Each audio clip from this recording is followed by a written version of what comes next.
একের পর এক মৃত্যুতেই কেরলে এখন আতঙ্কের নাম অ্যামিবা। মস্তিষ্ক কুড়ে কুড়ে খাচ্ছে অ্যামিবা। এই রাজ্যে কি অ্যামিবা ছড়াতে পারে? অ্যামিবার লক্ষণ কি? কিভাবে সতর্ক থাকবেন আপনি, জানাচ্ছেন ওয়ার্ল্ড ফেডারেশন অফ হোমিওপ্যাথির প্রেসিডেন্ট ডাক্তার প্রকাশ মল্লিক।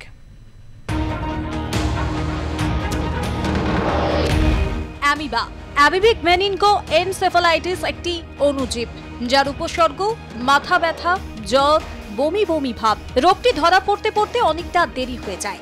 এই অসুখের সবচেয়ে খারাপ দিক, এখনো এর কোনো চিকিৎসা জানা নেই মানুষের।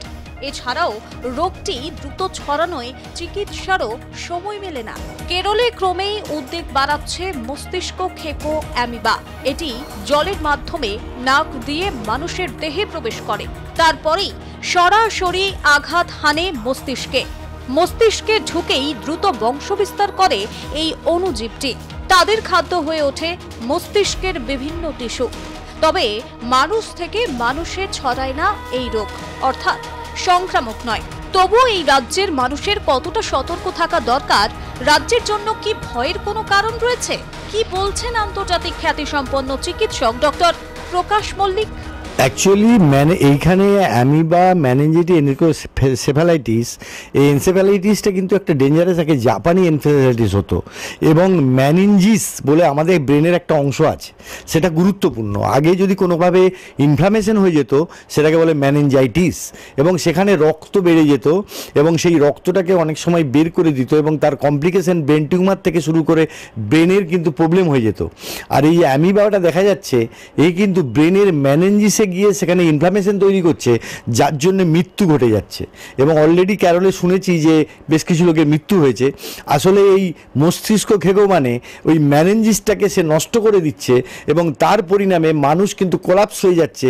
আর ব্রেন যদি ভালো না থাকে, শারীরবৃত্ত যে প্রক্রিয়া এবং ভেগাস নার্ভ স্টিমুলেট হয়ে এবং নিউরোলজিক্যাল তার যে মোটর নার্ভ সিস্টেমটাকে ড্যামেজ করে দিয়ে পুরো মানুষের মৃত্যু ঘটিয়ে দিচ্ছে। কারণ মোটর নার্ভ সেটা কিন্তু আমাদের এই যে ঐচ্ছিক পেশি, নন ঐচ্ছিক পেশি এবং আমাদের খাদ্য, আমাদের দেখা, চোখে দেখা সব কিছু নিয়ন্ত্রণ করে। আর সেই মেনিনজিসটা এক্ষেত্রে কিন্তু হোমিওপ্যাথি আশার আলো দেখাতে পারে, যদিও এটা গবেষণার বিষয়। আমাদের ম্যানেনজিকাম বলে একটা ওষুধ আছে এবং জিঙ্কাম গ্রুপের, আসলে ব্রেনের নিউট্রিশন, সেটা নিউট্রিশন করে জিঙ্ক গ্রুপ অফ মেডিসিন। আমাদের জিঙ্ক সাল্ভ, জিঙ্কা মেট, জিঙ্ক ভ্যাল এবং ginkgo biloba also the good medicine for brain. এবং আমরা ব্রেন টিউমার বা অন্যান্য ক্ষেত্রে যাদের মানে খিঁচুনি হয় তাদের ক্ষেত্রে আমরা এটা ব্যবহার করি। যারা এনসেফালাইটিসে ভোগে তাদের ক্ষেত্রেও এটা ব্যবহার করা যায়। এক্ষেত্রে আমরা হোমিওপ্যাথি চিকিৎসা কিন্তু আশার আলো দেখাতে পারে। এবং আমরা এ ব্যাপারে বলবো, যাদের ব্রেনের কোনো সমস্যা আছে, মাথা ধরছে বা কোনো কারণে, সেক্ষেত্রে কিন্তু সিটি স্ক্যান করা উচিত, ইইজি করা উচিত। এবং আরেকটা টেস্ট আছে সিরাম লিথিয়াম অ্যানালিসিস। সেটা আবার সিরাম লিথিয়াম হচ্ছে কন্ট্রোল করে ব্রেনকে, এবং সেটা যদি আমরা দেখে তার ভিত্তিতে ওষুধ প্রয়োগ করতে পারি তাহলে এই রোগটাকে প্রতিহত করা যাবে হোমিওপ্যাথির মাধ্যমে।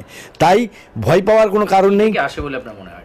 এটা অ্যাকচুয়ালি একটা অ্যামিবা, এটা তো একটা ব্যাকটেরিয়াল বা ভাইরাস ইনফেকশন। অ্যামিবাটা হয়েছে, অ্যামিবা অ্যাকচুয়ালি তো আমরা আগে জল থেকে তৈরি হতো এবং সেটা একটা ব্যাকটেরিয়াল ইনফেকশন থেকেই হচ্ছে। কোনো কারণে কৃমির মাধ্যমে, খাদ্যের মাধ্যমে এবং পরিবেশের মাধ্যমে সেটা কিন্তু আমাদের নাক, কান, গলা দিয়ে ওটা কিন্তু একদম থ্রু ব্রেনে চলে যায়। আর ব্রেনে ম্যানেনজিসকে একদম সেটা এফেক্ট করে, যার পরিণামে ম্যানেনজিস এতে ইনঅ্যাক্টিভ হয়ে গেলে পুরো নটর সিস্টেমটাই যদি নষ্ট হয়ে যায় তা মানুষের মৃত্যু ঘটে যায়। এক্ষেত্রে হোমিওপ্যাথি চিকিৎসা কিন্তু রোগ প্রতিরোধের ক্ষেত্রে, এটা হয়তো শুনতে খারাপ লাগছে কিন্তু আমার এই 40 বছর অভিজ্ঞতায় বলতে পারি যে এরকম যদি সমস্যা হয়, প্রথমেই যদি হোমিওপ্যাথি চিকিৎসা শরণাপন্ন হওয়া যায়, এই রোগকে প্রতিহত করা সম্ভব। যেহেতু এই অ্যামিবা জল থেকে নাকের মাধ্যমে মানব দেহে প্রবেশ করে, তাই বদ্ধ জলাশয়ে স্নান করা থেকে বিরত থাকতে হবে। যে কোনো সুইমিং পুল, নদী এবং পুকুরেই এই অ্যামিবা কিন্তু থাকতে পারে। তাই সতর্ক থাকুন, ভালো থাকুন। ক্যামেরায় সুদীপ সাহার সঙ্গে সুচারু মিত্রের রিপোর্ট, আর প্লাস নিউজ।